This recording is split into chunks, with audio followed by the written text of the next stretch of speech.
discretion is advised as we cover many an insane movie and numerous cult TV phenomenons. Now, are you ready to get jacked up? Are you with us? Then listen on.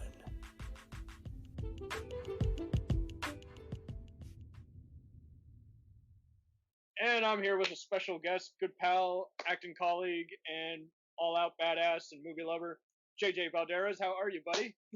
Hey, what's going on? Thank you for having me, cameraman. It's good to get back in touch with you and have some fun. Hopefully, about a movie that's rediscovered every generation. The one, the only, Bloodsport, 1988 with Van Damme. I want to start off by asking you a question. When and how did you see this movie? Alrighty, getting quizzed on my own show. I love it. I was actually going to ask that, but that's perfect. I discovered this around college, so I would have been, college? I would have been around 22. I mean, I heard about it. I knew about it. I mean, I knew of it, and people would always spread the meme where, Van Damme has the bloody nose and everything, to express their disbelief at something bad they were reading. And, so I knew of it. I was actually, you're going to hate me for this, I wouldn't say I was a fan, but I was just more familiar with all the Daniel Bernhardt sequels. They had 3 of those fucks. I'm surprised, man. Like my jaw is dropping. If people could see me, my jaw is dropping. I was familiar with Sudden Death, Death Warrant, Van Damme, and I had seen Hard Target a bunch of times and didn't think Double Impact was that bad. I feel like you, like, if you were cheating on me. Like, that's how shook I am that you saw Bloodsport at such an older age, and then on top of that, you saw, before the original Bloodsport, you saw Bloodsport Part 3 and Part 4. I was a franchise guy. I was more of a Die Hard, Lethal Weapon, Matrix, Terminator guy. I had seen all those movies endless times. I know, but the fact, correct me if I'm wrong, you said you saw Bloodsport 4 before Bloodsport? I saw Bloodsport, and I think I don't know why. I didn't really see much of it. Like, if I saw it, I didn't remember it. And it's not a bad movie. And I resaw it today just to rectify that. It's like, I was more familiar with all the Daniel Bernhardt sequels because, he had been in all those cheesy movies. And this was almost, at least, let's see, that was 2012. So yeah, that was at least 3 or so years before he made a comeback in all those John Wick type movies. So yeah, Van Damme was already kind of in direct-to-video hell. He would have kind of a obscure, beloved movie now and again, but kind of a shadow of his former self. But no, was this your intro to Van Damme? Yes, it was. I mean, from what I remember as a kid, because I saw this movie all the time. I'm gonna give you the channel listings where I saw it. I originally saw this movie on Channel 33. I don't know if anyone in the audience knows what Channel 33. It's basically the WB, basic CW. It's a CW now, but it was WB when we grew up. But it's now the CW. I don't know much about what airs now, but yeah. So Channel 33 is CW. And then what else? I would see on Channel 21, which is UPN, which is now defunct. I don't know what the heck it is anymore. It probably doesn't exist. And then I would see on WGN, TBS, everywhere, man. This movie followed me everywhere. It still doesn't get aired all that much. I'm surprised it didn't come on USA Network, because USA Network growing up was just, they would air every other movie by Van Damme, Arnold. I guess. Seagal. Oh, sorry. Yeah. I'm surprised that you have that perspective, because like this movie was like, you could not escape. For me, I could not escape this movie. I would see it all the time on TV, on cable. Now it's obscure. Like now it's not shown that much as it is, but like it was in the 90s. But like in the 90s, man, I saw that movie like almost every weekend, especially on Channel 33 or CW. I would see it all the time, and that movie left an impression, man. It really does leave a good impression, because I mean, you can see why so many people want to make some kind of competing kind of movie kind of be like this. And I mean, Warrior comes close, but again, it's not Bloodsport or Best of the Best. So I mean, it is interesting how everyone was caught in this late '80s mold. You had to be the next Karate Kid if you weren't the next Rocky, you know. And I wasn't that big of a Karate Kid fan. Nothing against it. I wasn't that big a fan. I was more of a Rocky guy. So I was like, all right. And best of the best, I fell in love with. I was like, I love this movie. Everyone shits on it, but it's a fucking awesome movie. And so Bloodsport was another one of those. Is like, it was beloved by every action movie and every other cinema lover everywhere. When you were done with your John Hughes stuff and your Arnold movies, you would pretty much watch Bloodsport, if not Die Hard or Lethal Weapon for the billionth time. It's just that kind of unusual kind of cult movie, and I wish they would make it a staple. This would be an interesting double feature with something like Pulp Fiction or Ferris Bueller, wouldn't it? Because it's that kind of unusual kind of quotability and just key moments. I mean, even though the movie's all fighting, everyone remembers the different fights and the different build up to leading into the next moment. So it's that kind of movie. I mean, honestly, like the music itself too was just like Paul Herzog, or I don't know if I'm saying that correctly. Great score, and it tells the story, and that leads me to my next point. Yeah, I mean, it's so iconic. It tells the story, and you feel that raw emotion, man. That's why I love that, and it really drew me as a kid. I remember a YouTube comment when I was going through YouTube clips, and someone's like, "Oh man, this movie, I don't know what the hell it is, but it just brings out some rawness. If you're a warm-blooded man, you just feel this raw intensity when you see this damn movie or you hear this damn music." And I was like, I never thought of it that way, and it does. I mean, that's why I love that movie, and that's why it's so iconic, because it just calls this kind of testosterone out of me from a kid. Pretty much, I would even say that this movie, I mean, some of these guys later went on and did way more infamous stuff. Like the cinematographer is David Worth. He's done some of the worst movies I've ever seen, especially on MST3K. But there's some good shots in this movie.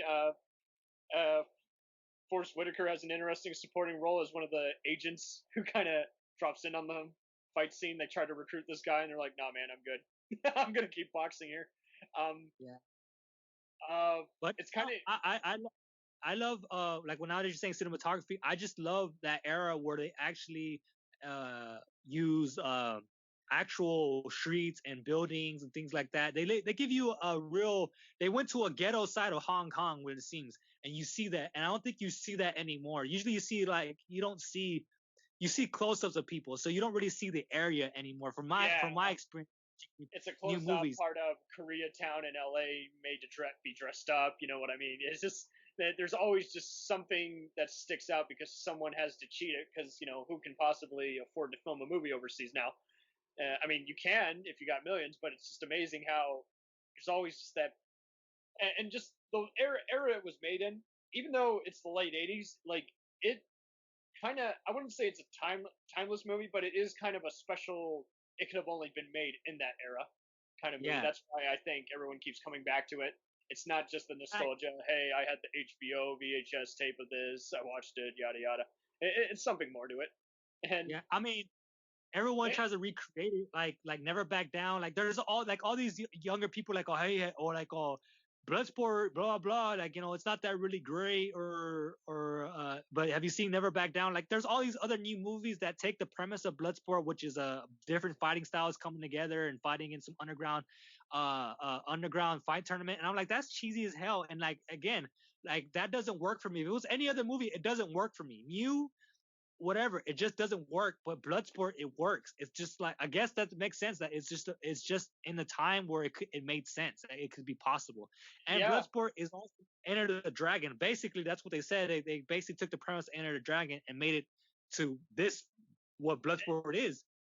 So yeah, there's even a few supporting actors, including Bolo Young, in this, who were in both movies, and so that adds it gives it kind of the extra credibility. And don't get me wrong, we've talked endlessly about Van Damme here and off camera, and Van Damme, that's kind of what led to his downfall. He always had to be in the editing room because he did kind of have a visionary kind of appeal, and it doesn't really work so much in his older movies. I mean, like him or hate him, but here the editing really is just as much the star here. It really, he gets beat up the entire beginning of the movie, and if this was a Tom Cruise movie, he'd get flung everywhere just to prove a point, but you wouldn't feel anything because you're like, okay, he's Tom Cruise. It's such a gimmick. It's not even entertaining anymore. And here, it's like he legit knew that he was thinking, hey, this is my Rocky. I got to make it or break it. This movie almost did not get made. Canon didn't deserve to make this film because they did not want to release it. And it was only with test screenings and people knocking some sense into their heads said, hey, Mark Dassault, get off your ass. Do not release this straight to video. Release this in a theater. People do want to see this because it is a pretty legit good, and it's more than just a Friday night movie. I can see people coming back to it. I mean, it's so short that before you know it, it's like you could have this movie on loop. You're like, you know what? Let's replay that. This went so fucking fast. It's over before I know it. Yeah, I mean, that's a good point that you said that he was in the editing room and he basically made the movie. And like, cause I aspired to be an actor, or like my dream would be to be an action star, just like the people I looked up to. I look up like the stories, the background stories of these actors like Stallone, Schwarzenegger, and Van Damme in this case. And Van Damme, came from Belgium, I think, or Brussels, wherever he's from. Brussels, yes. Brussels. And on a whim came to California and did crappy jobs, lived homeless, blah blah blah. Wasn't breaking, like taking cameo roles, and missing action. He was gonna be, just random roles, man. Just a stuntman, yeah. And I mean, he was the fucking monster in Predator at first before he decided to be a crybaby.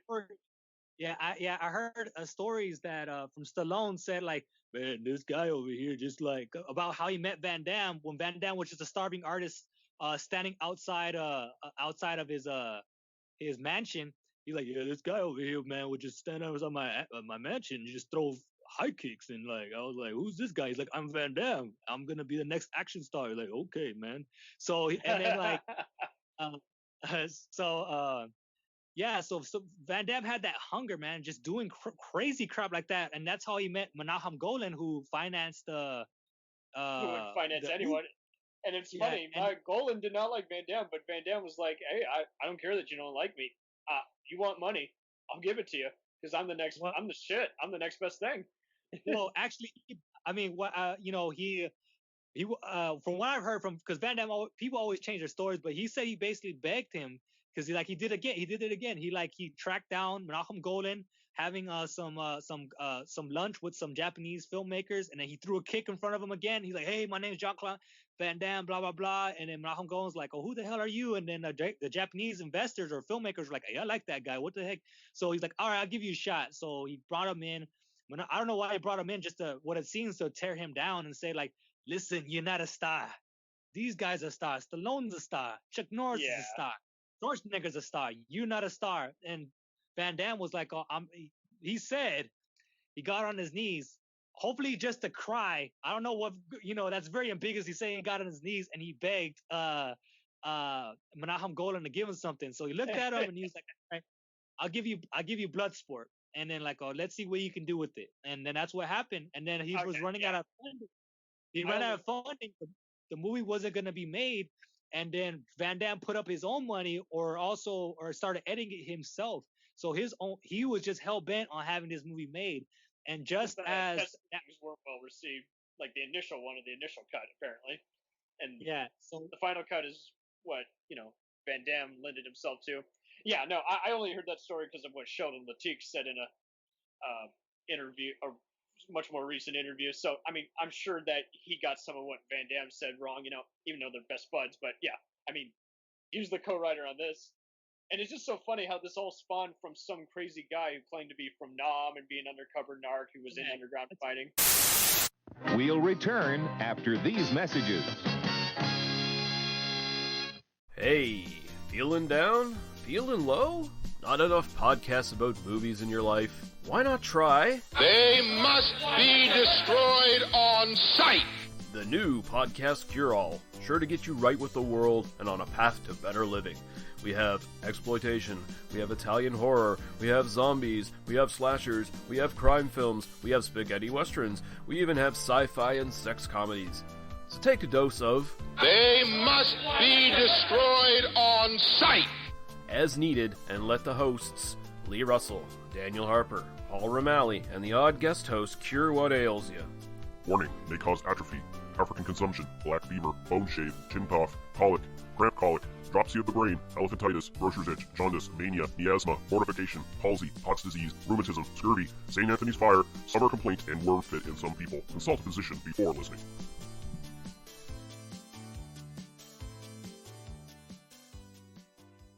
Hey, I heard you like movies. I heard you like to hustle. I heard you like podcasts. Well, guess what?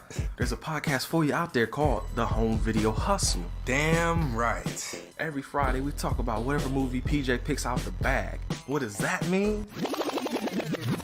Every Wednesday on our YouTube page, I put a bunch of movies in a bag, and PJ picks one out at random. And then we just watch it. We talk about it for maybe like an hour, hour and a half, 2 hours, whatever we feel like doing, wherever the conversation leads us. But do we actually talk about the movie? Most of the time. Tangents galore. Yes. So believe me, we may be a movie podcast, but it's not always about movies. We might talk about video games, Music. Yeah, that's the big one, music. Sometimes we might get a little bit of politicalness in there. Yes. Sometimes we may just, we know what we like to do. We like to tell stories, PJ. Yes. I am the master storyteller of the podcast realm. Undefeated. So if you like to hear about movies, video games, whatever foolishness comes to our mind, the most random stuff you can think of, check out the Home Video Hustle. You can find us on the Stitchers, the Google Play, Apple Podcasts, what else? Podbean, what else? Podcast Addict, goddamn, all that. Ain't no reason you can't get your hustle on. We everywhere, worldwide, baby. Hustle, motherfucking hustle. Hey, we can't cuss in the promo, PJ. We gotta be family friendly. There may be podcasts out there that don't want his hair to say all that good fun stuff. Well, you.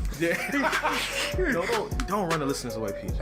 I'm sorry. But this is going kind of long. Yes. So we'll end this and say, hey, check out the Home Video Hustle every Friday on all the various podcast outlets. Peace. Peace.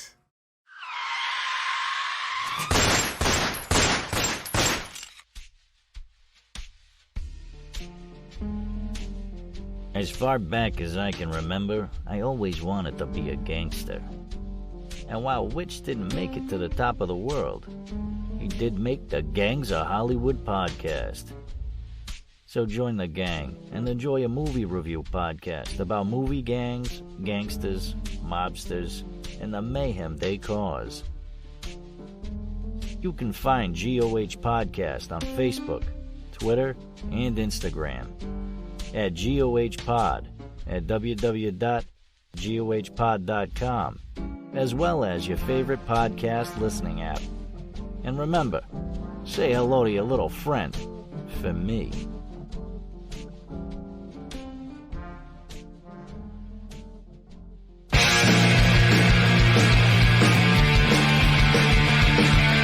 If you take two old punk rockers who are past their prime, put them in front of a movie screen, and give them a podcast, what do you get? Cinema Punks. Cinepunks. It's the mixtape of movies.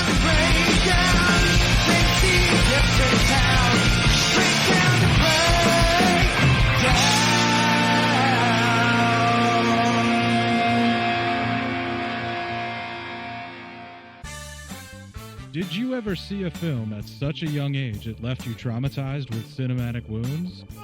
Necrophilia. It's a dead issue, man. Don't push it. Cinema Psyops is a weekly podcast documenting an ongoing experiment on the mind of an unwilling test subject.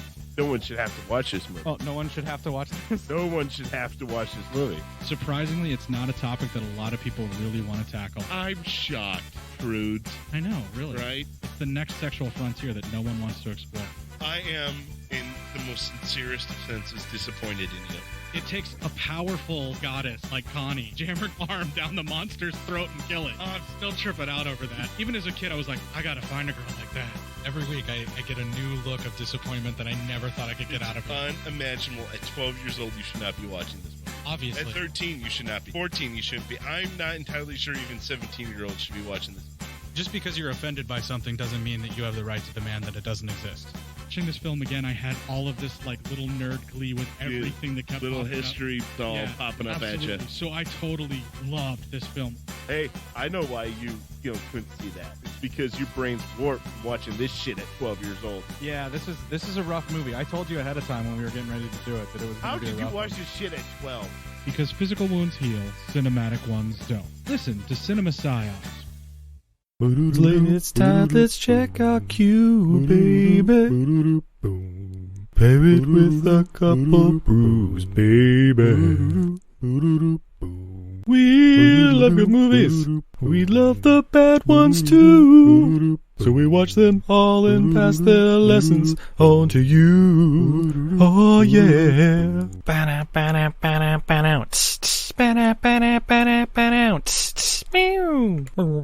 Everything I learned from movies helps to make life a little bit groovy.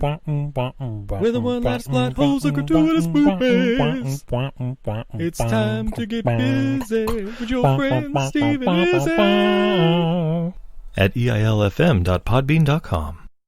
We now continue with our program. It's kind of that's a head scratcher. How some guy who made up a life story gave I think some he guy went to too many bars or just knew crazy military veterans who were telling stories, and then he was crazy, and because he was so full of shit, that's just it. When you're a bullshitter and you bullshit long enough, you do believe your own shit after a while. It's amazing. It's amazing it's a head scratcher because if it wasn't for Frank Duke's bullshit, we wouldn't have Van Damme. Well, that, and this has been a plot that's been in so many other somewhat better known and slightly more infamous B movies that played on TV, direct video, and even went into theaters in some cases. And it's a unique kind of plot, you know. It's like undercover guy enters underground fighting, and it just seems like everybody just wanted to for years just bastardize this concept to death. And if they weren't ripping off this, then they were ripping off The Running Man, just some kind of underground fighting that, you know, everyone was seeing on a legal pay-per-view, you know, that kind of concept. And it's interesting how other movies shortly afterwards like this kind of feature this exact same kind of premise, but make it even, they kind of up the game.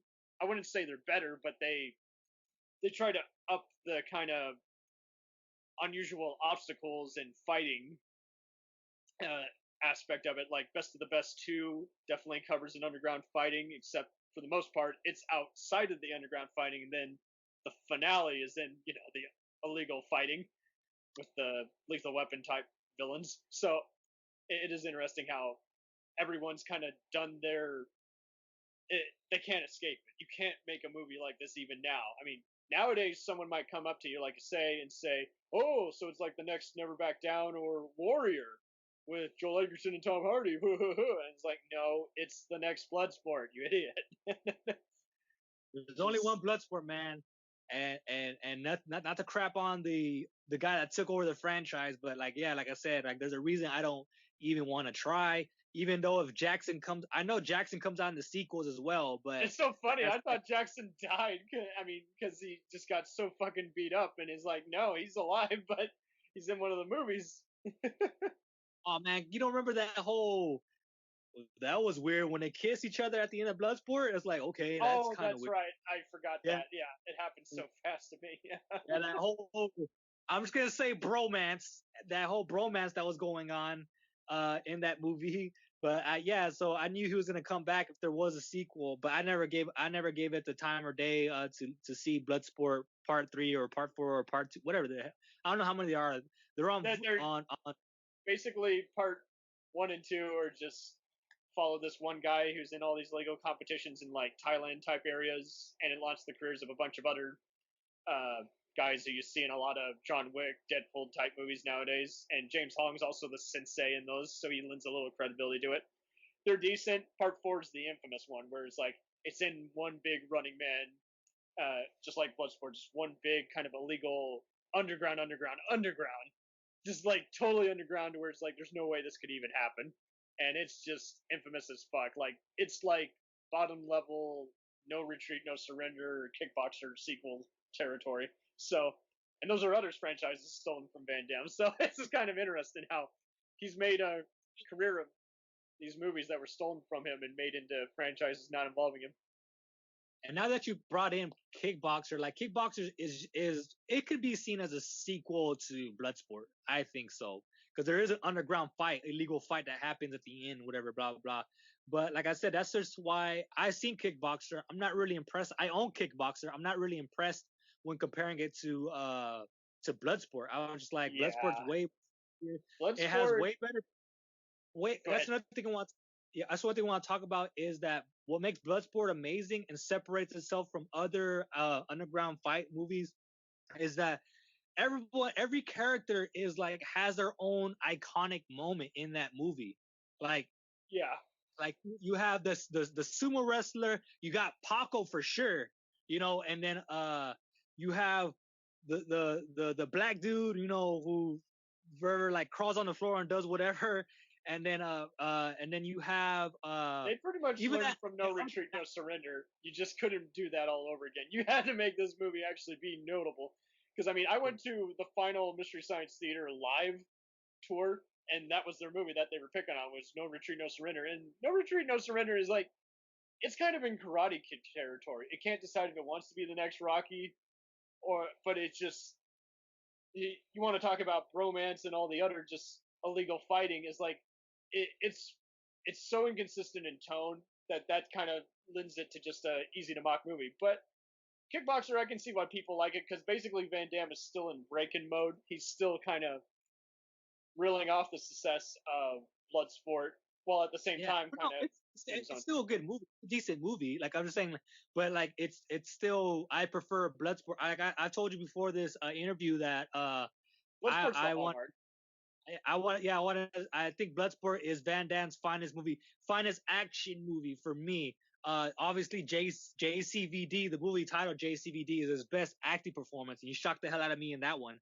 But and then he shocked the hell out of me going back to extreme low budget crappy movies after doing such a phenomenal performance. I thought he was gonna have his own Stallone moment where he basically got better roles, but he just basically did that one movie and then went back to crap. I don't know what the hell happened. I think he had his moments in the sun, and he's just got to find someone who's willing to put up with his shit at the same time, not do something that is different, as opposed to just do kind of what our other action guys have inevitably also. And I noticed when I look whenever I saw like his DVD movies in the Walmart, the dollar bins or $5 bins, like I noticed that Sheldon Lettich is always like that's his friend, or like this is his best friend. Like I don't know why they have such a strong, again, bromance, because they met on Bloodsport, and it's crazy that he's still making movies for him. He's still all his stuff. He's still writing.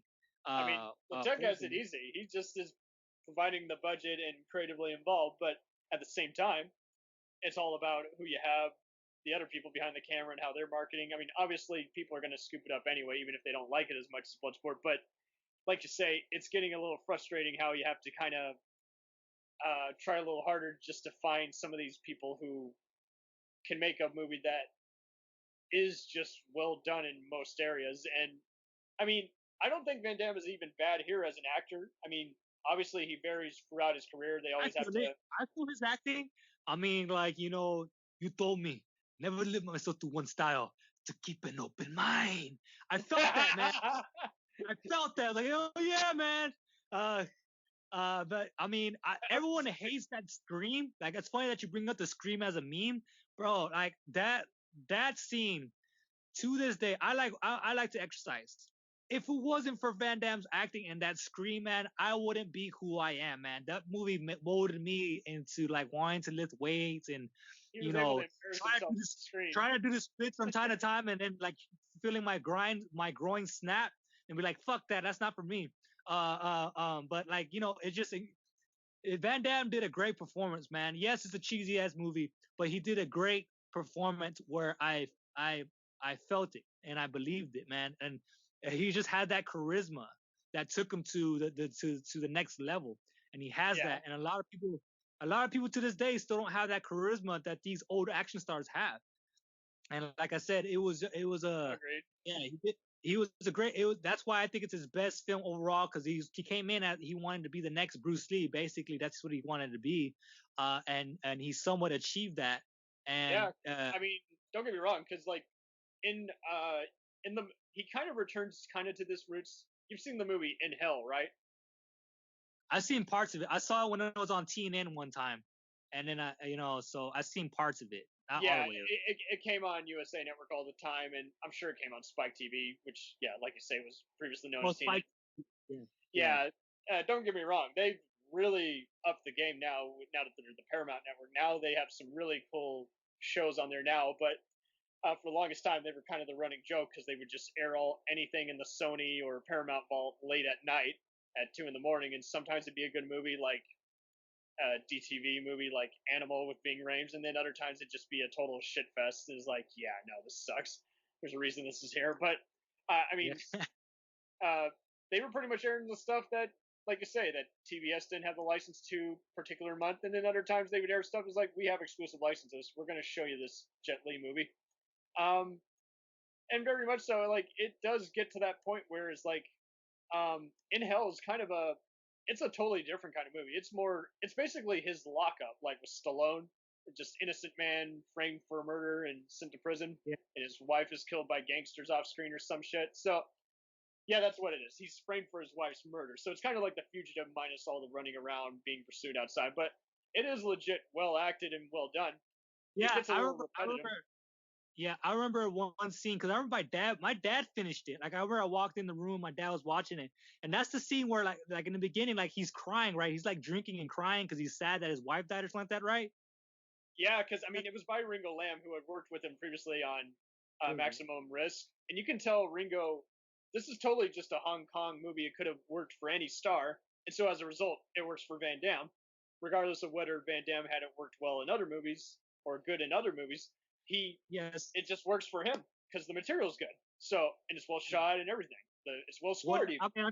I'm just giving kudos to Van Damme's acting chops because coming from my dad's review, because my dad shits on Bloodsport. He always shit on Bloodsport. He said that's a stupid movie, blah blah. He gave me crap when I bought it at Blockbuster on VHS. He's like, that's a stupid movie, blah blah. And then I saw him watching In Hell.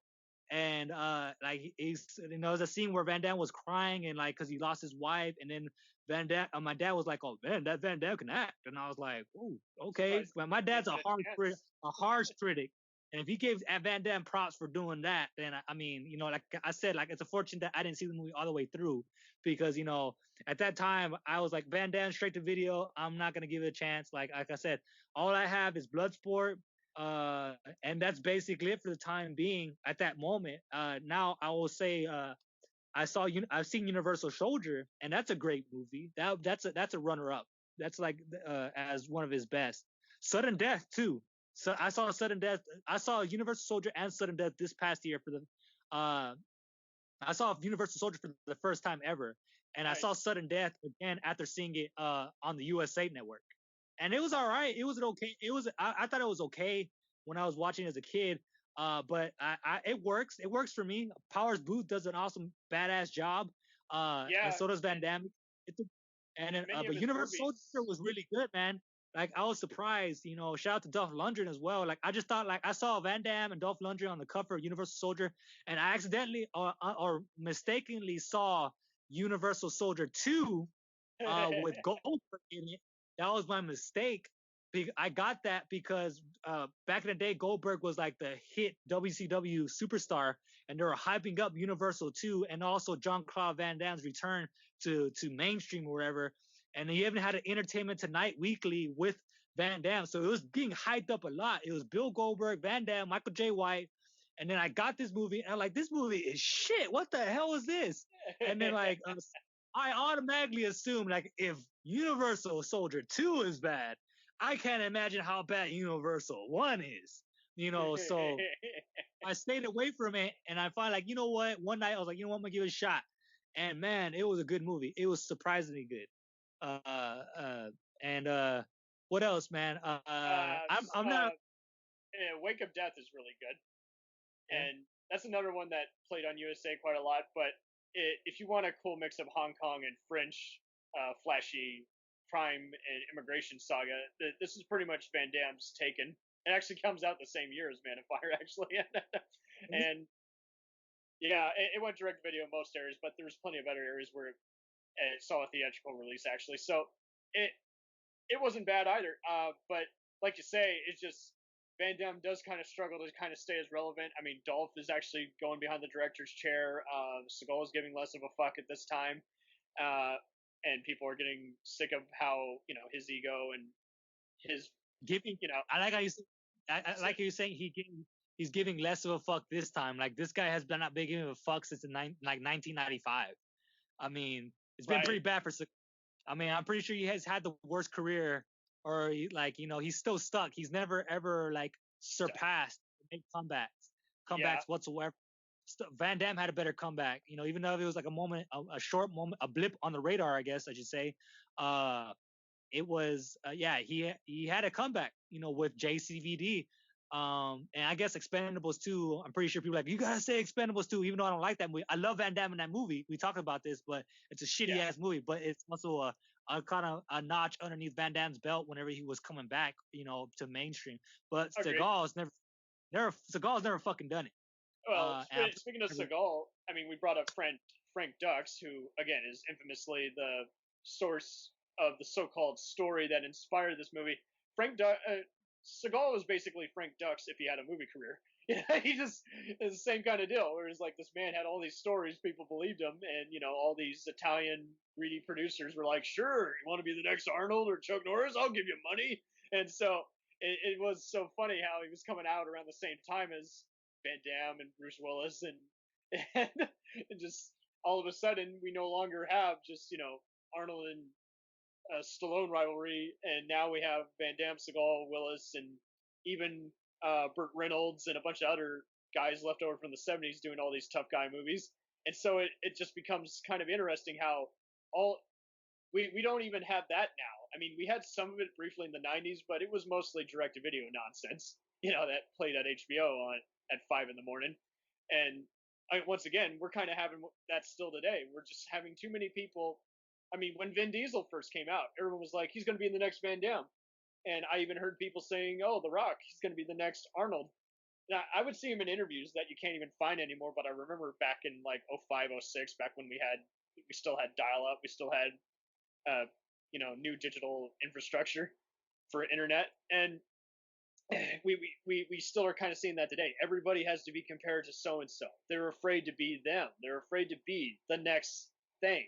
Like, Statham kind of has his persona, but at the end of the day, I still kind of consider him, Charlie Bronson light in a bunch of Bruce Willis type movies and scenarios. So, or movies he did do The Mechanic, so I mean that is Charles Bronson right there. So he's just basically, So he's doing Charles Bronson and Bruce Willis too. Bruce Willis. Go ahead. Yeah, Bruce Willis, same thing, cashing in on Death Wish as well. So. So these guys those two are pretty much being Charles Bronson-ish. But go ahead. Well, it's interesting you bring up that. I mean, I didn't even think The Mechanic was Charlie Bronson at his best hour. I think Charlie Bronson is better, in a lot of his more obscure movies like Stone Cold and even Conjitty, Forbidden Subject. Some of his taboo movies that everyone associated because they're like, oh, I'm so sick of Death Wish sequels now. It's like, well, this is better than Death Wish. I mean, yeah, it's by canon, but these movies are legit good tough guy movies that they might have given to someone like Kojak, portrayer Telly Savalas or Jack Palance, but they gave it to him instead because his name meant bank everywhere. And we're getting that too. I mean, Statham, Bruce, and even Donnie Yen, I mean, their names mean everything everywhere, whether it's in Japan or Sweden or Bulgaria. So I mean, we're getting that draw. We're getting that definitely with even today's audience. But it's just kind of a shame, like you say, everybody's eventually goes into Remakeville. And I mean, we would get rumors like that all the time that Van Damme was attached to a remake of this popular movie and was stupid. And is like, I'm glad that didn't happen. But at the same time, I remember it was Goku, Dragon Ball Z. I heard he was supposed to be Goku, and I was like, what? Well, that was the other thing too. Anyone who was in a cult movie or a fighting movie almost always got brought up in an anime discussion, because that's the kind of mindset. People were into those kind of movies as much as they were anime. So, I mean, it was no surprise when, Konami or whoever, the creators of Street Fighter, were like, yeah, of course we wanted to be in the Street Fighter movie. He's our guy. And, that movie is pretty much a Commando Die Hard movie, and it makes sense seeing how it's by Steven DeSouza, who worked on those movies. But yeah, like we've said before, it's not much of a Street Fighter movie itself. It's just like, okay, this is Van Damme bullshitting around. And you're talking about the Van Damme Street Fighter, right? Yeah, I mean, don't get me wrong. I think it's better than Chun-Li by far.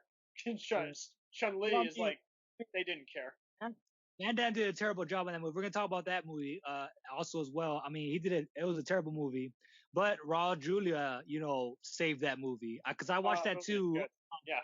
A while back, and I was like, man, I was just having a blast watching Raul Julia, and I mean, that was his last film too, and he did it for his kids because his kids love Street Fighter, the game, and he did it for his kids, and went out like a champ, man, gave out a good performance in a shitty movie, and as his final performance before his untimely death.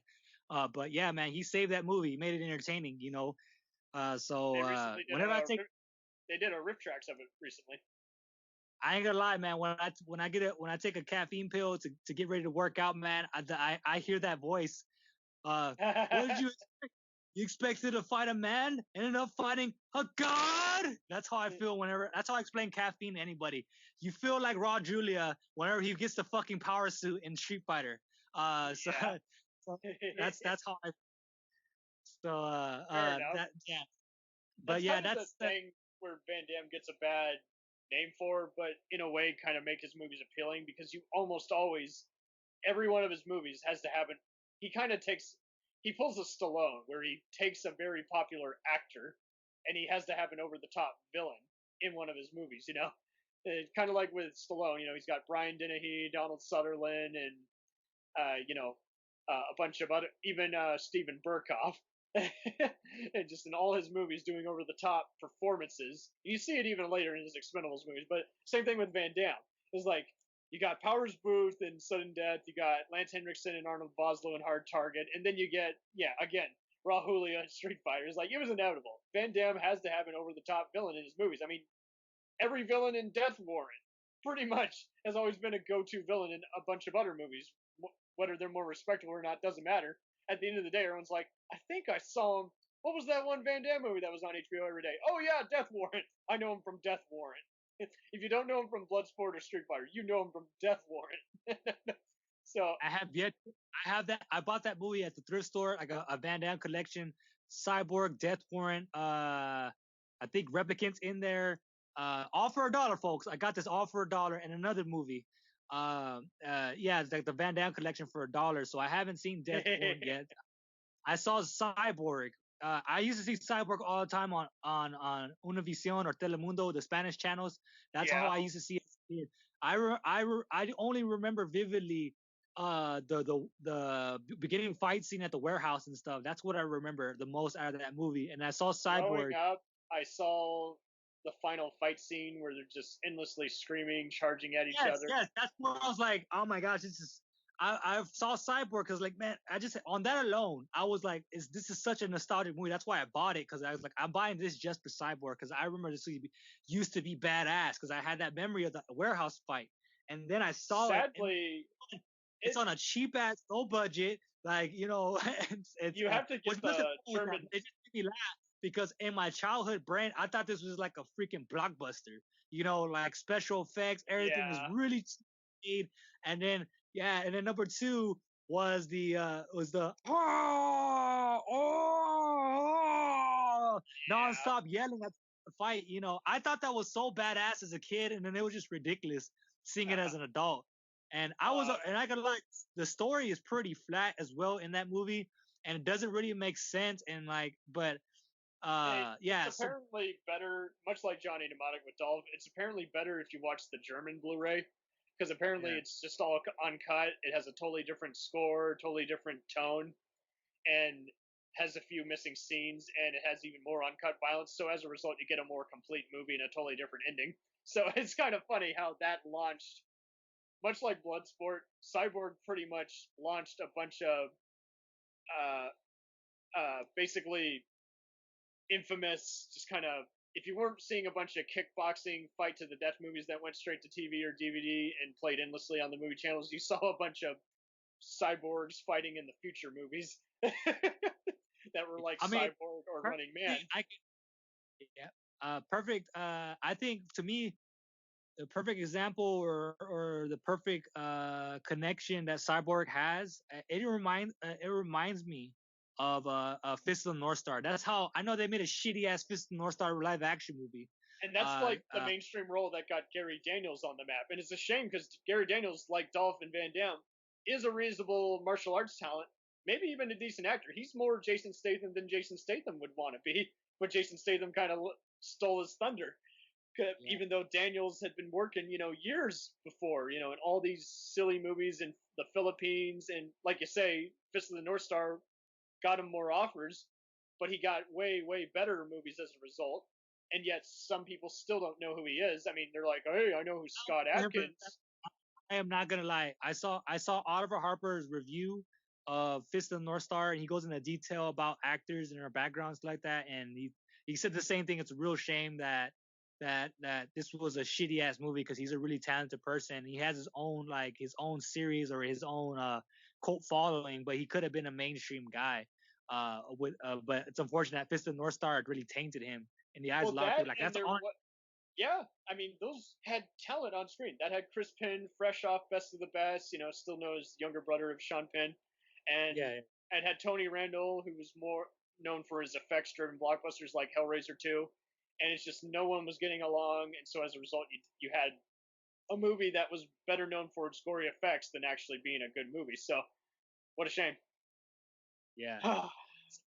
But see another version of that. I mean, I'm not familiar with the anime, but I've heard people talk about it endlessly. So it's basically a Mad Max ripoff. So to me, I don't think, even though like I said, like Cyborg is the best.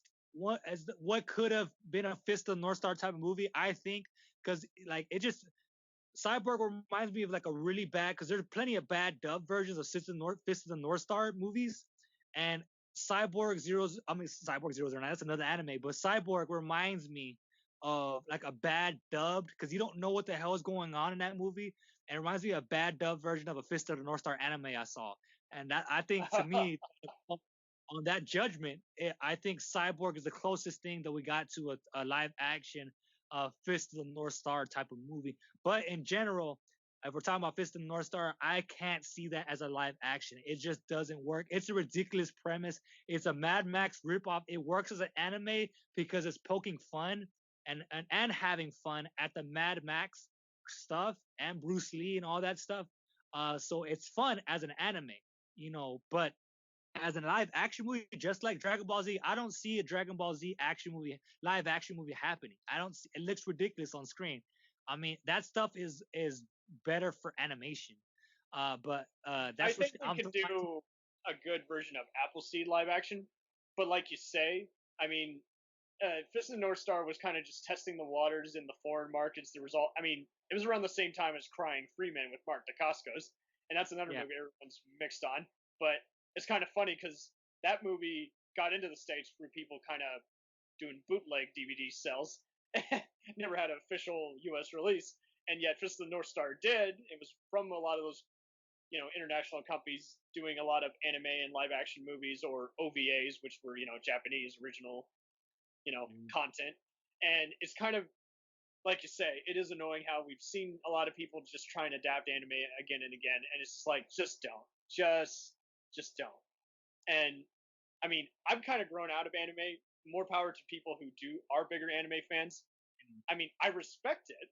I think there is legit good anime. Like Akira is fucking awesome. And again, I like Ghost in the Shell, but I knew that movie was going to tank even before it came out, just because I was just like, I'm seeing nothing but visuals. It's trying to be the next Blade Runner or RoboCop. And aside from this whole stupid shit, Caucasian woman playing a Japanese gal, it's like, even before you put in that bullshit, it didn't have a story that even merited doing in live action. It could have been a decent TV show, I think. but it just wasn't meant to be a good movie. And that's how, I mean, we felt about many video game movies. And just at the end of the day, there's just something that gets in the way. You either have people who aren't familiar with the property or some other bullshit. And it just shows on screen. It's like, I don't think even the actors knew what was going on behind them. You know, they were doing a typical Star Wars thing where it's all green screen and everyone's like, their performance sucks. I'm like, yeah, well, my performance would probably suck too if I was having a long, exhausting, hot day and being told nothing by the director. It just doesn't translate well. And you always see, like, you know, when people review or actors or directors or producers, when they get interviewed, like when there's those infamous, like, did you know how bad this movie was gonna suck? And they're like, no, I mean, yeah, it's like the in between, and also they come out forward and saying, like, I never really knew the character, or I never really did my research, so I think that's why the movie fell. Like, no shit, that's why the movie fell, because you didn't know what the hell, you know, what you had, like what the character was. You didn't know your fan base. You didn't take that into consideration. You didn't take into consideration the budget that would be needed or necessary to do a movie like a Ghost in the Shell or Fist of the North Star or things like that, you know, or if it can translate well into a live action. They don't do that. They just see the name. They're like, oh, they don't consider the fan base like us, like, oh, we got to please the fans. Like, oh, there's a fan base. That means to me, there's people that are going to go spend money to see this crap. And then it turns out. Yeah. And people think it's all just, you know, 3 different people, their names alone are responsible. It's like, no, it's a team effort. And if half your team sucks ass, guess what? You know, not even Scorsese or Spielberg can manage anything from this mess. A mess is still a mess. So, I mean, if let's say you have good shots, but the visual effects company is dirt cheap and sucks. So there you go. You got a good movie with terrible effects that are distracting. So, I mean, if you want another Gods of Egypt fiasco, go for it. That's what you're going to get. So then you got, you know, just sometimes it's just, again, just all in the scripting. Just people are just all into it. And sometimes, I don't know, Hollywood needs to just stop casting all these ego-headed actors who just don't get along with each other. I mean, it's just such a horror story when you realize, you know, the Dirty Dancing technique, whereas like the 2 lead stars hated each other, and yet they were, you know, playing characters in love with each other. Everyone acts like, you know, what you see on screen is the truth. Is like, well, in Fantasyland it is. Off screen, that's not the case. So you just got to have a pleasant working environment. And I get that that's impossible when, I mean, as George Lucas said himself, you know, producers are not storytellers. That's exactly it. But unfortunately, they're the ones with all the tricks, all the influence and power. And it's just so fucking ridiculous just to even rent out a theater for a few days for $2,000, unless I mean, if anything, the budget should just go all flat out to the marketing. But the marketing's kind of backfiring now in this day and age, because it used to be it was all in studio. You produced a tape, and that's what was the trailer that played before all the other movies. Now it's like you give them all this footage, and all these studios, that is their job, is to market the movie, and it's always mismarketed. It's just they're looking at all the social trends, and everyone's wondering why all these movies are getting, you know, lampooned before they even come out. It's like, because it looks like garbage. It looks unfinished. You look at the Tom Cruise Mummy, look at Cats. Those had unfinished effects, and they looked terrible, and it didn't help that the stories themselves were a mess. So I think if you were to do any kind of anime adaptation or even a Bloodsport level movie, it would need some genre stars. Like you could probably get Matthias Hues of Kickboxer 2 and, you know, I Come in Peace to be in it, because he's made a living being in those movies.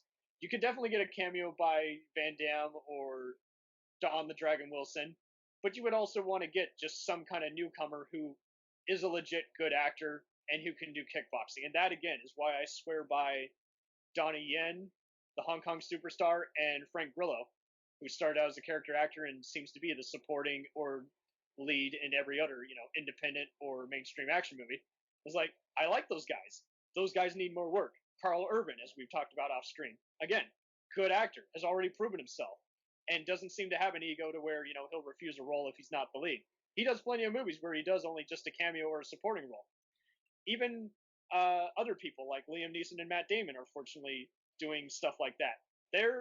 Christian Bale is also, it's kind of annoying how everyone acts like, oh, I don't give a fuck what he does. You know, since Dark Knight. It's like Christian Bale deserves a second chance because while he had his moment in the sun and he got cocky and got to be a piece of shit, pain in the ass like Van Damme, post fame, he still legit can come to work and be inspiring and be a good performer. So after seeing Ford versus Ferrari and Vice, and even Out of the Furnace and Hostiles, Christian definitely needs another vehicle, and all those other guys definitely deserve more action vehicles. And it's just kind of a shame how, like we've talked about earlier, everyone is so franchise level.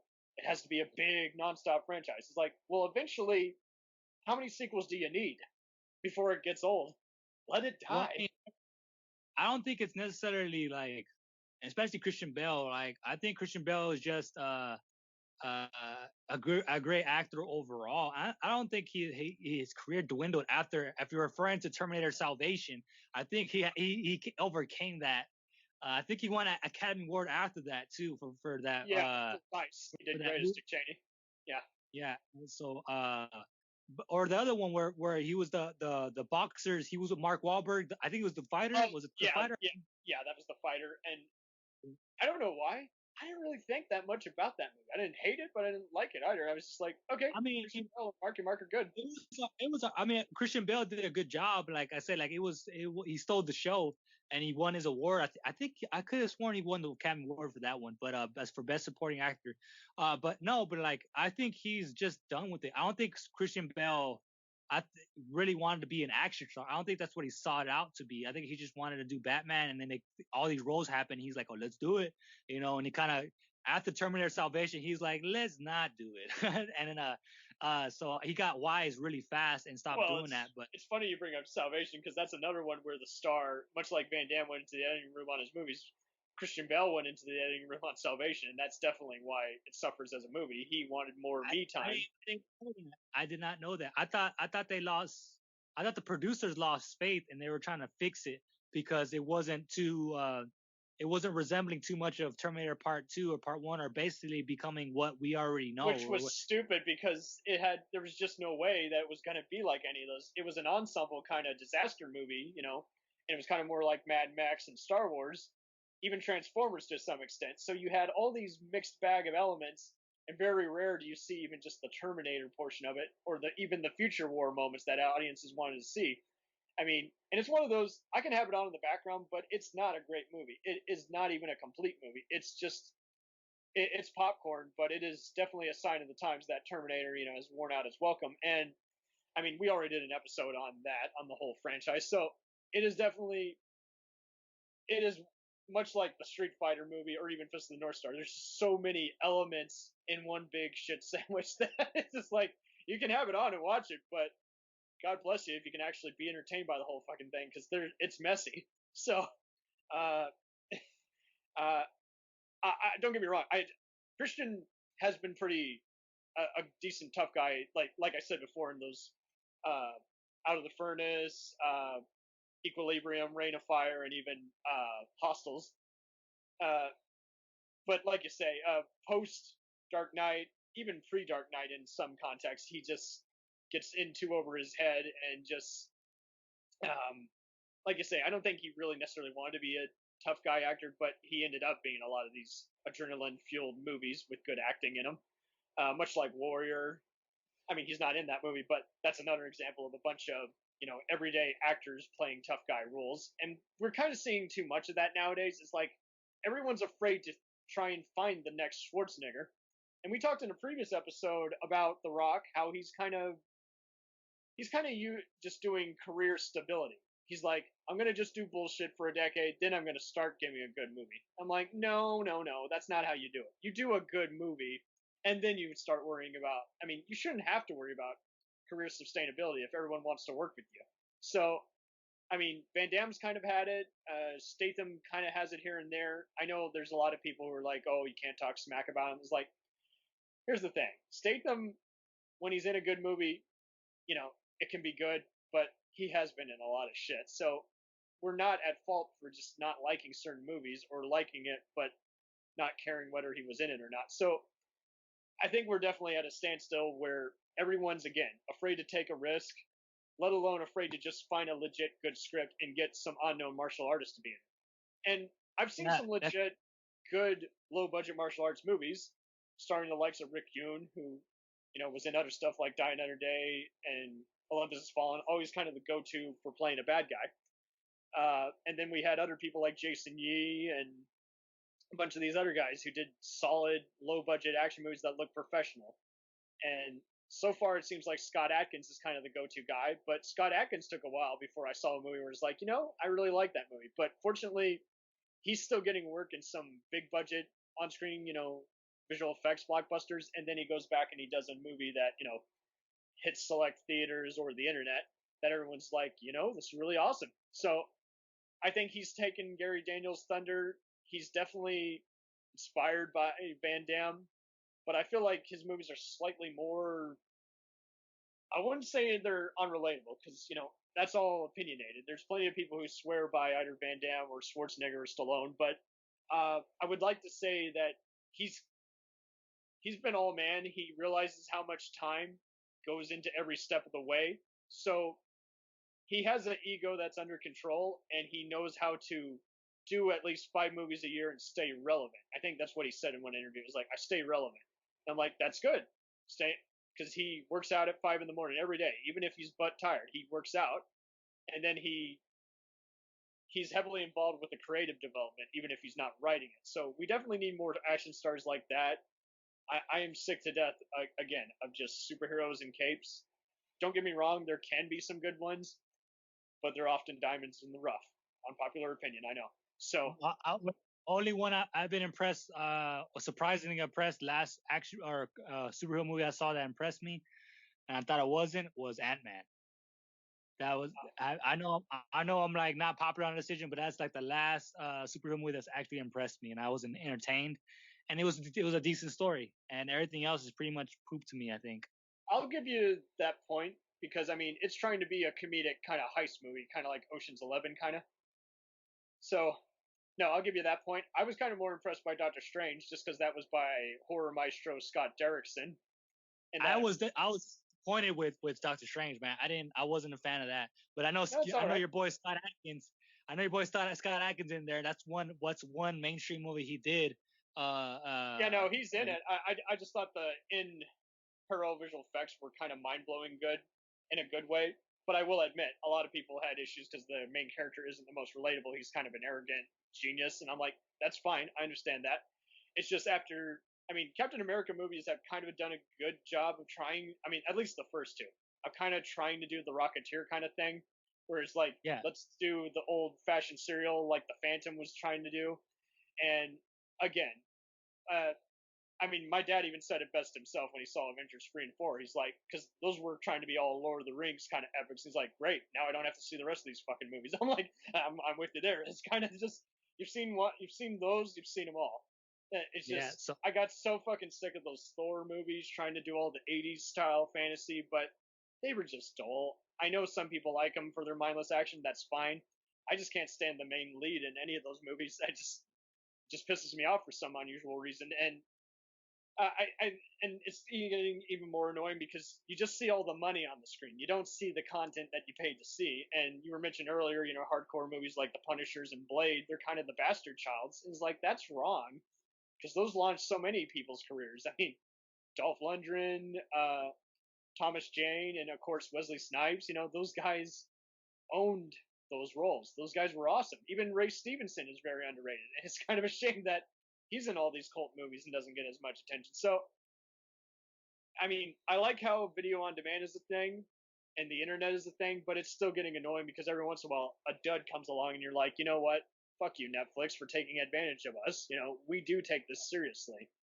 That the fact that we're just like we are at the video store, where we're not checking twice to see if this, went straight to video or was in a theater. We went on a blind, hey, this looks interesting. Never heard of it before, though. And it's like now with the internet, it's just, we're getting so many people who are ADD and they just want everything and they want it now. And I'm just so sick of everyone. They roast all these old school movies that are trying to be something, and then they give all these big budget blockbusters a pass. It's like, just because they're a fan of the comic book or a fan of the anime. It's like, you know what? Call a spade, as we've said before on the show. If it's shit, it's still shit. Don't excuse it.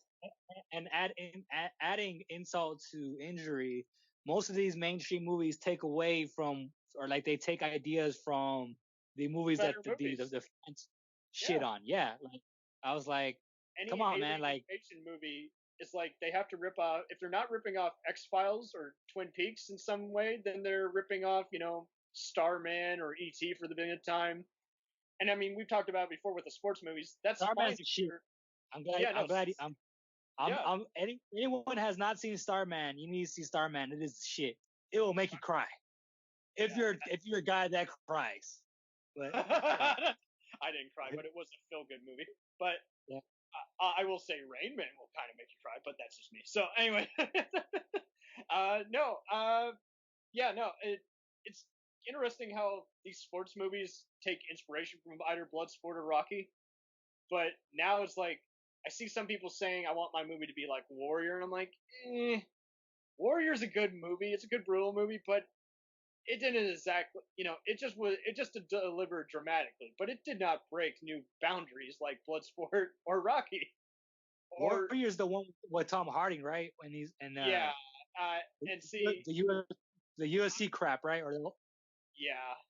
I mean, I only liked it because of Joel Edgerton and Nick Nolte. Those guys were fucking awesome in that movie. But I mean, Best of the Best, I will argue, is even a better movie. And I know that's a fun movie that everyone likes to shit on because they're like, oh, there's only good movies like Karate Kid and that movie sucks. I'm like, no. I'll be honest with you. Since you talk about Best of the Best, I'm sorry I cut you off. I had to stop in Best of the Best because it was just too ridiculous for me. That's fine. And I saw this, but I'm just it's kind of funny that I had to stop watching Best of the Best, but I saw Best of the Best 3 all the way through when it was on Netflix. And when I know that the first one's always the best one, but I don't know why. For some reason, I was able to stick through Best of the Best 3, but I couldn't do Best of the Best, the original one. And I feel kind of ashamed. I don't know why.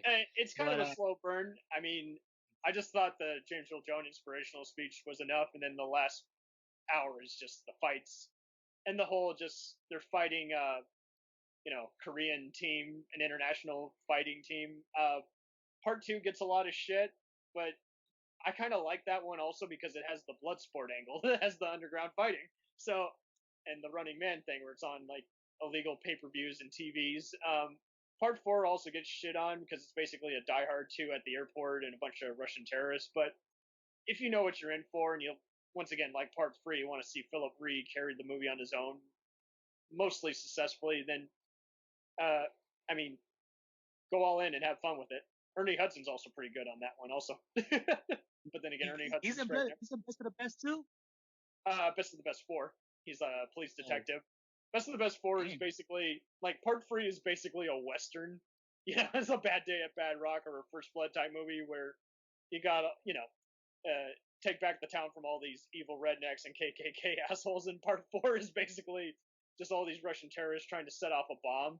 And then they try and assassinate a bunch of other powerful businessmen, and they basically set up Philip Reed's character for all these crimes. So it's a part fugitive, part Die Hard type movie. That's basically how you describe it. But it works for what it is, because, I mean, Philip isn't invincible. He gets beat up most of the time. He's hostage. He even has kind of some cool creative tricks, like in Part 3. Part 3, he's going all flat out Jackie Chan, which makes sense because his brother Simon Rhee, who played the opponent in the first 2 movies, and who's a successful stuntman in his own right, was part of Jackie Chan's stunt team. So I'm sure Philip saw Jackie plenty of times and said, I'm going to mix in a serious movie with Drunken Master type antics, and Part 4, he's pretty much just being very creative with Fugitive on the Run type movie, because he, is tied upside down, and you see a lot of creative camera tricks. And given its limited budget, he does a good job with it. And, just kind of his fainting spells, how he can only see briefly when he's, getting knocked around during the interrogation. So it's cool because, it gets even more annoying post-80s when you see these other action stars and then just ego written all over. It's like, I can't die. I'm going to just go from one fight scene to the next untampered with. And just, unless it was someone like Arnold, it just got very annoying after a while, just seeing him go from endless waves of bad guys, just not even, flexing a muscle. So I like that kind of creativity. I mean, so Best of the Best for me is just kind of, it's a cult movie series, in my opinion, kind of like The Substitute, if you will. I don't know if you remember that series. I tried to watch Substitute, man. It's on Vudu for free, and I tried to watch the Substitute. I couldn't do it, but I remember the Substitute. I couldn't do it, man. I just because I wanted to. I was like really hyped, like because I remember Mark Anthony, the singer Mark Anthony's in that movie, or is he in part 1 or part 2? Part 1. He gets beat up. Yeah, he's the part 1. Yeah, gets his ass kicked, and I was like, I want to see Mark Anthony get his ass kicked, and then I just couldn't follow through with it. I was like, I don't know. I was like, this is kind of dated for me. You know. I'll give you that. I mean, I was in college when I saw this, but I mean, it wasn't that long ago, 2010, 2012. So I mean, I don't know. Everyone's different. I mean, it's definitely a cult. Yeah, I don't. I'm like I said, I was kind of disappointed in myself that I, you know, wouldn't want to. I enjoyed it as a kid, and then I don't enjoy it anymore as an adult. I'm like, I'm kind of sad because I remember I liked it as a kid, obviously, and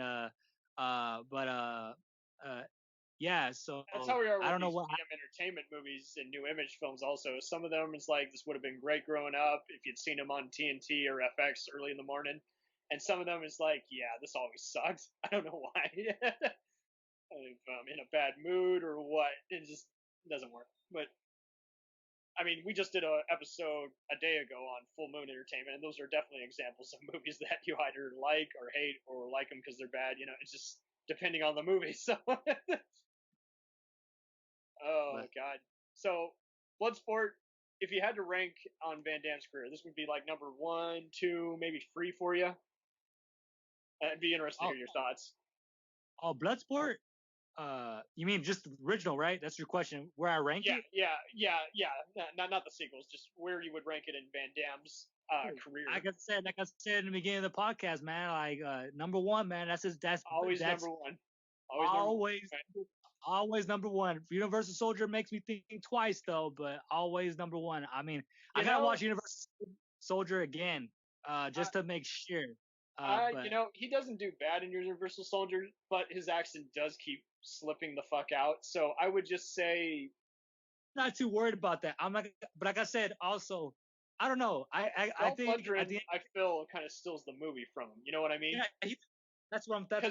Limited character development, and yet his character is basically Jack Nicholson and A Few Good Men mixed with Tom Berenger and Platoon. He's just a fucking he did a great job. He did an amazing job. And he does steal the movie. Because the action's well done, and then you have an uninspired director and a half-finished script with some cool ideas. So it's one of those, is like the effects, the action, and Dolph kind of make the movie. And Van Damme's kind of he's just the.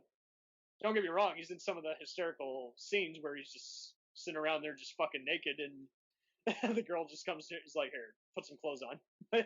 It's like here in Bloodsport. Yeah, I mean, he has comedic timing, you know, and of course, I just want to all 1990s, 1980s John Van Damme movies, you always gotta have that ass shot of Van Damme, so that's in there. That's in Universal Soldier.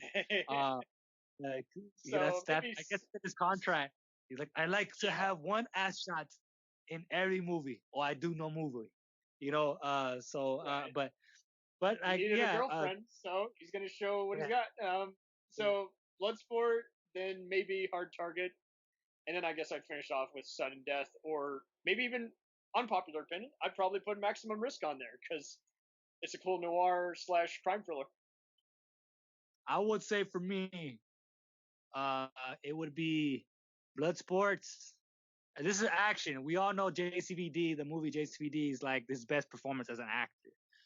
We're just doing action realm alone. Bloodsport, and then Universal Soldier, and Sudden Death. Yeah, Sudden Death. So and Cameron's just saying 3. I mean, Lionheart would be in there. I'm not a fan of Lionheart too much. I think it falls apart at the end, but Lionheart is a pretty decent movie. Lionheart is one of those. It's very excessive. I mean, that's the thing. You have to really be ready for all the testosterone fueled might. It is kind of like I think it's really slow paced. I don't know, man. I think that's a really slow movie. Well, yeah, it's a slow movie, but it's also one of those you got to be ready to sit down for all the just dramatic action and all that. It's kind of like, I don't know if I would put definitely. I think the action is very tamed and very boring in that movie, man. I think what gets me. That's fine.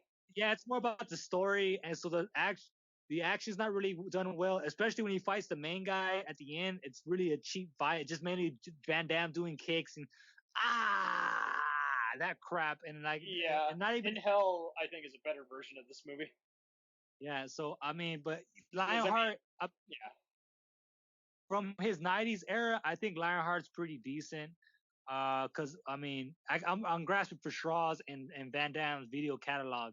When it comes to that era. Legionnaire is really underrated, but that's more of a war movie. Legionnaire.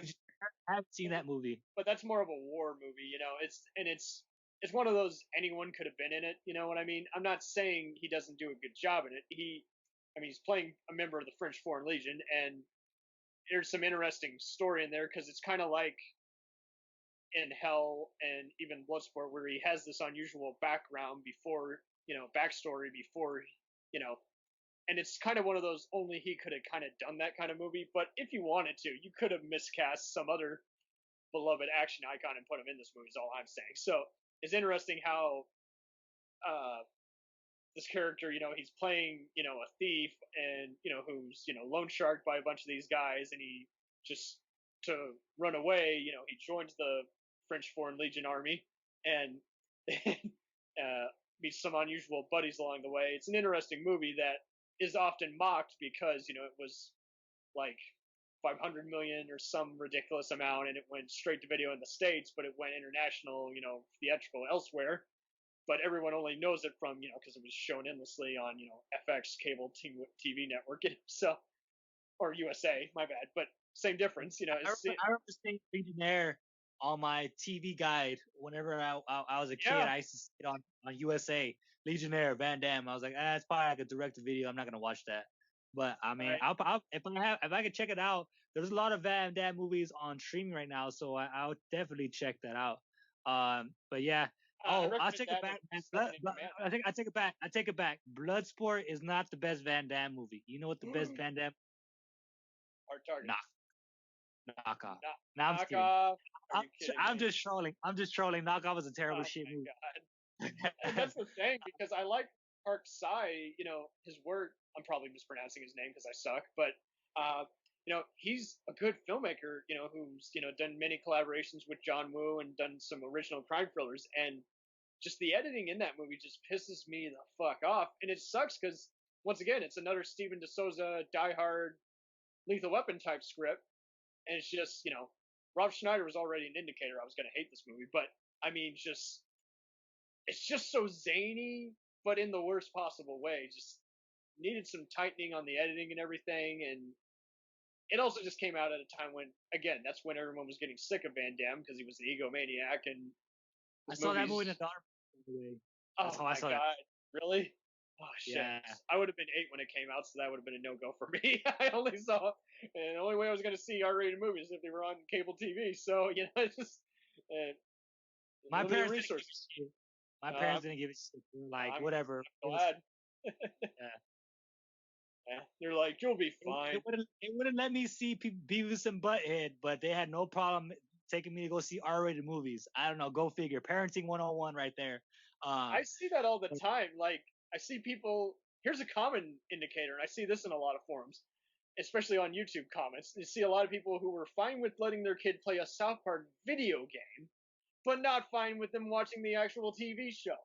How does that make any sense? And my mother, back when she was at high school, she knew a lot of people and teachers who would gladly let their kids watch South Park. They're like, it's a cartoon. It'll go over their heads. I'm like, no, it fucking won't. It's in every frame that they're cussing and, doing this messed up satire that no one understands. Now, don't get me wrong. There's plenty of people who, like you and I, who can watch content and filter it out without being affected. But there's plenty of other people who's like, they instantly want to snap everyone's neck. They're fucking psychos. It's like, nah, dude, relax. It's a movie. You're not supposed to imitate what you see on screen. Those are what you call sociopaths. Yeah, fucking without a yeah. condom will get you Yeah. AIDS. True story. Yeah. You can't do the super cool guy in the movies who gets the girl and kills a bunch of guys with just one machine gun with unlimited ammo. You can't do that shit. It just doesn't happen. But no, there was plenty of people I know who watched everything and were unaffected. Now, granted, some of them were pretty oblivious to movies that ripped off each other and just predictable stories, but it's okay to have different opinions and all. So, it is what it is. I know people who swear by Van Damme and Seagal growing up. Some of them even preferred them over Arnold and Stallone. We all have our opinions. I was more into the Planet Hollywood, but I mean, I still was into Harrison Ford and Clint Eastwood and again, a lot of TV stars like Lou Diamond Phillips, Richard Dean Anderson, and I can go on, Tom Selleck. So I had my share with plenty of actors. I also had my share with a lot of B-movie actors who I thought were fucking badass. Andrew Diva, Fred Williamson, Tony Todd, Michael Ironside, Yancey Butler, Lance Henriksen, the list goes on. So it's all a matter of what your exposure is and who you consider, awesome. So and how you see these. Like I know Michael Dudikoff because American Ninja being on CW. I mean, that's all it is for me. That's the only Michael Dudikoff movie I can see is American Ninja. I ain't lie take it back. UPN used to do American Ninja marathons non-stop. American Ninja 1 through 5. But I would watch it was that. Cool to be part of just kind of some video catalogs. They were willing to do stuff like that, buy up airtime for movies. Like everyone forgets the time when Nickelodeon and Disney Channel. I mean, I still had some of the VHS tapes to prove it. Like, would actually air legit cool movies that weren't even Disney or Nickelodeon. Like they were from the Fox vault, or from other independent companies. I remember Disney playing the hell out of Pee-wee's Big Adventure. Yeah, they would. They would air stop, and it would always hit you out of square one. You're like, did I change the channel? No, I'm watching a movie. And I was like, okay, because it was weird if you had bootleg cable like I had, because it was basically they would kind of just go right into it after they were done with all these other cartoons, which definitely weren't owned by them, but they were licensed to them. And they aired it because it was on their channel, so I'm sure they owned some stock in it. I'd have to even see if they even have it on the app anymore. But they had a lot of unusual cartoon shows that were very experimental and very cool, and no one remembers anymore unless you were in that era. And then they would jump right straight into a movie that wasn't their property. Like they aired a lot of the Swan Princesses movies, and my dad used to be part of the studio not part of the studio, but he was part of the marketing firm, which later became the production company for Nest Entertainment, the production company of that thing. It was based here in Dallas, Texas, and it was interesting how that one kind of changed owners simultaneously, just like the Terminators. Like you couldn't ever get a box set of all the movies because every movie was individually owned by a different company. So it was like the first one's by Nest, and then the next one's like by Warner Brothers, and then like the third one, which they aired for some reason a lot on Disney, was owned by Fox. So it was like, what?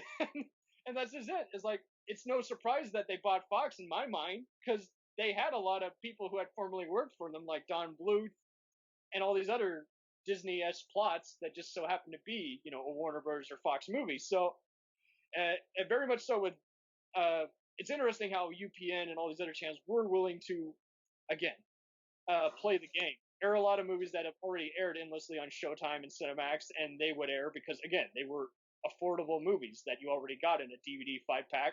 You still find a lot of those every now and again, and I've been aware of so much of the rebranding. I can tell you which are the good ones and which are the shitty, repacks that you don't want to get. There's only one good movie on that set.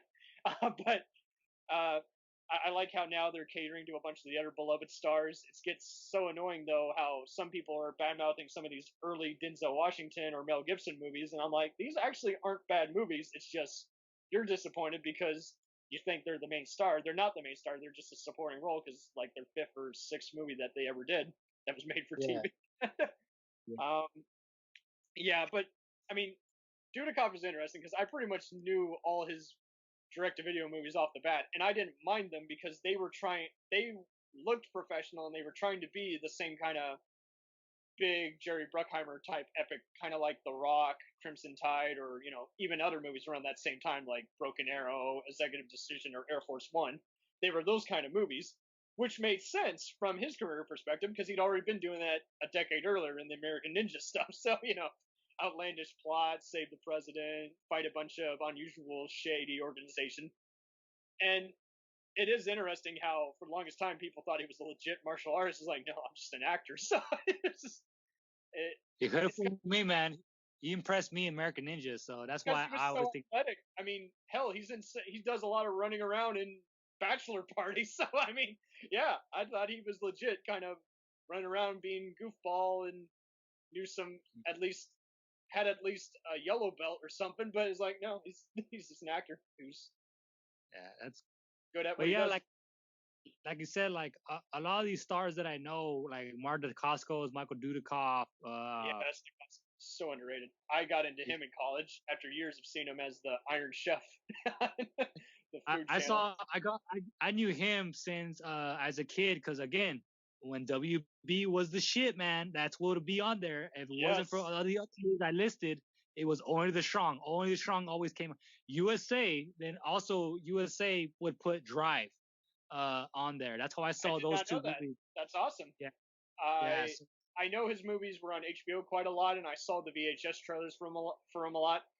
And when I was a movie buff, what I would do is I would go to Video Detective, which has endless movie trailers. I would go on there and I'd get educated that way when I wasn't YouTube surfing. But yeah, I was always aware of him in some way because, I mean, he popped up on Stargate Atlantis a few different times, and then aside from Food Network, he made a few other notable guest spots. He was on the Crow TV show, and then, like Van Damme,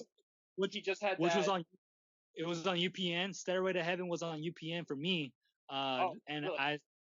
That kind of caught me off guard because like, is that Brandon Lee? Because it was me being a kid, like I didn't know, like what the hell is this, And then he kind of took off on Brandon Lee's career. Yeah, he does look like him. I was like, it kind of looks like him, but he looks like someone else. Like, is that guy from Only the Strong?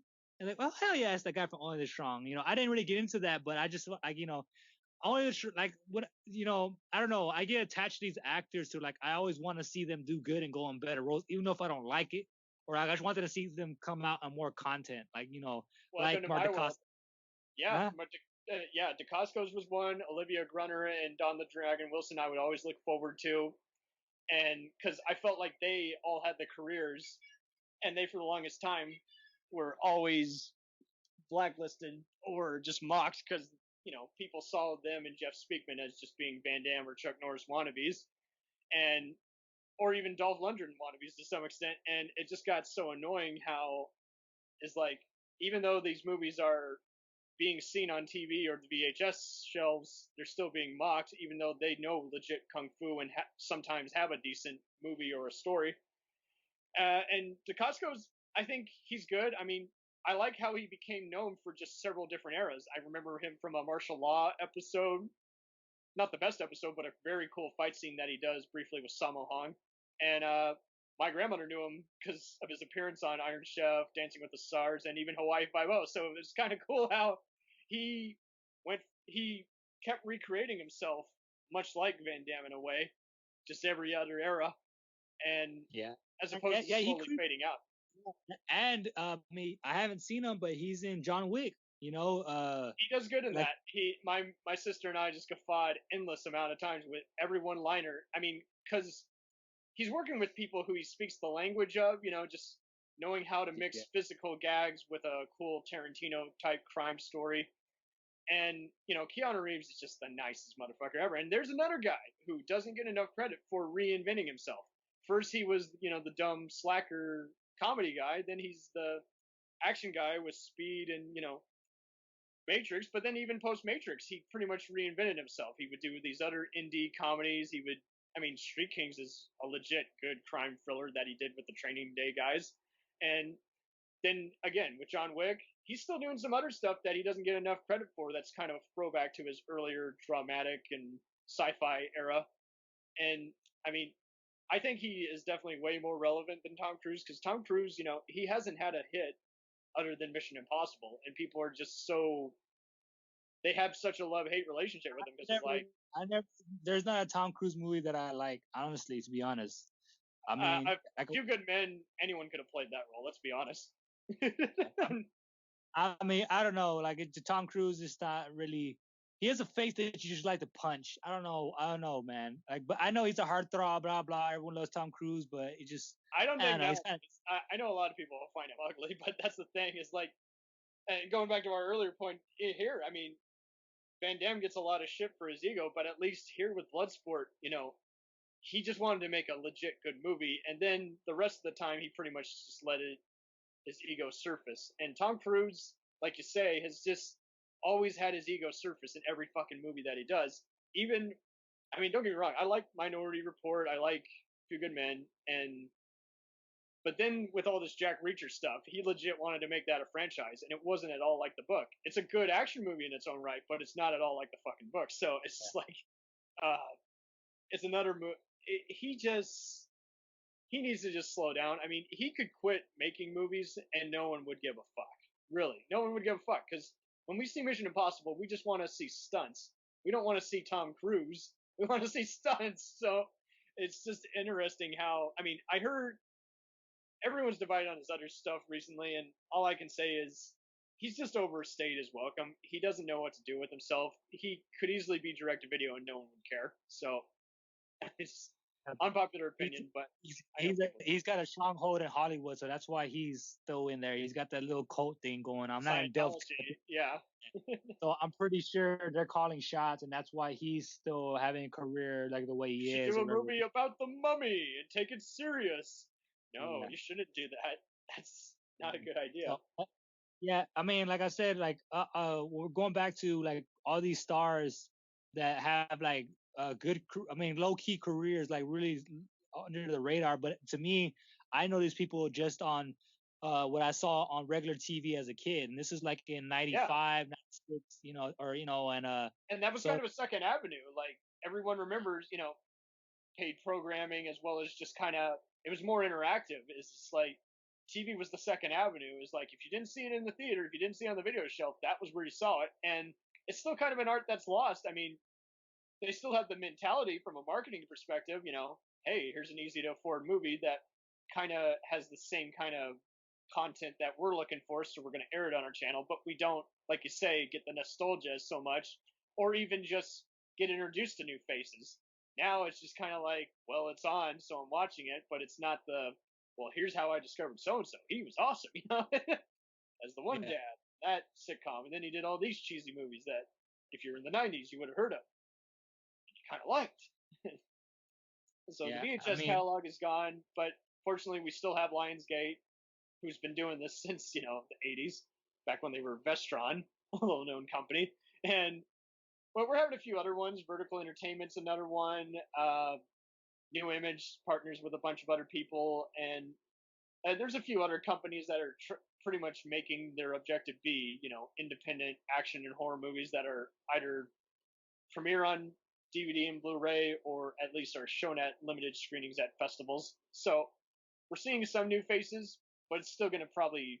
I think we're going to have to wait till 2026 before we see another new face on the horizon. Right now, this is soak it up time, see what's next. So, Scott Adkins, Carl Urban. I don't know. I've been waiting since 2005, man. 2005, man. I've been waiting since 2000, like around that time. So, I don't know. I've been waiting long.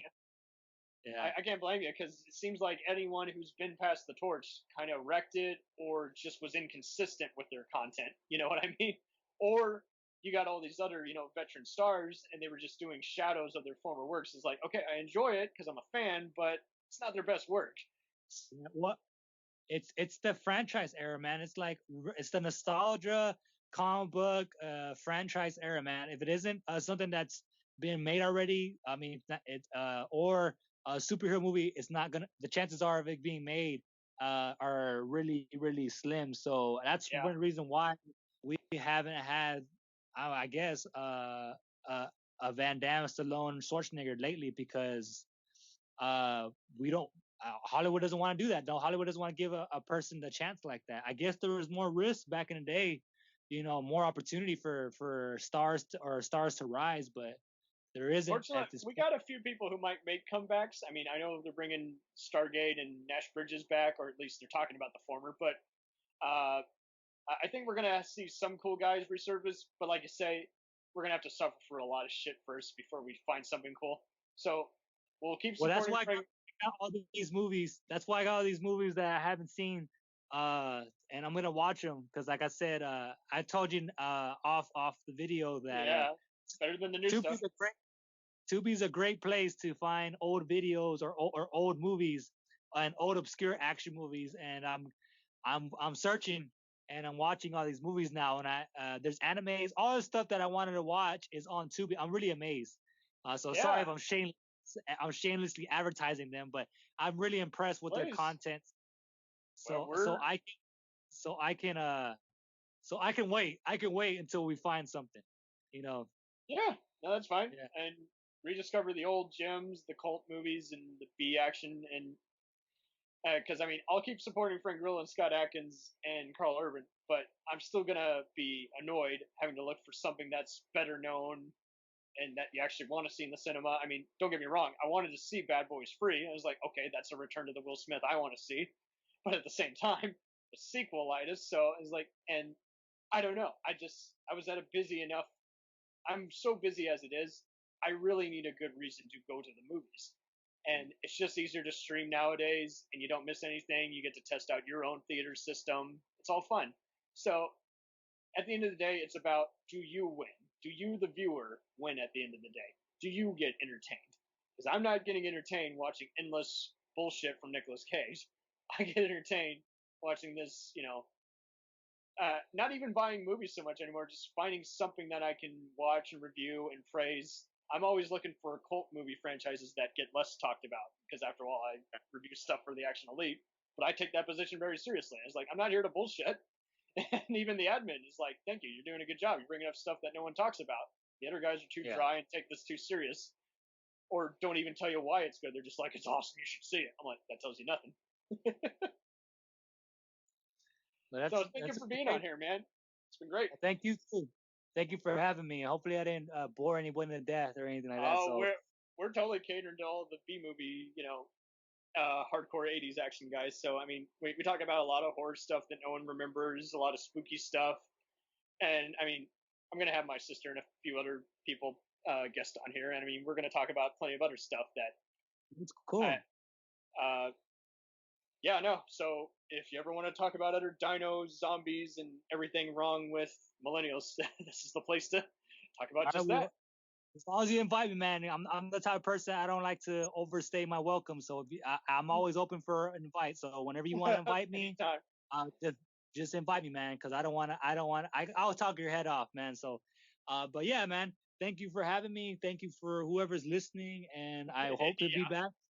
I hope to be back. Yes. Hopefully we have many sequels ahead of us. So, all right, man. Well, thank you so much.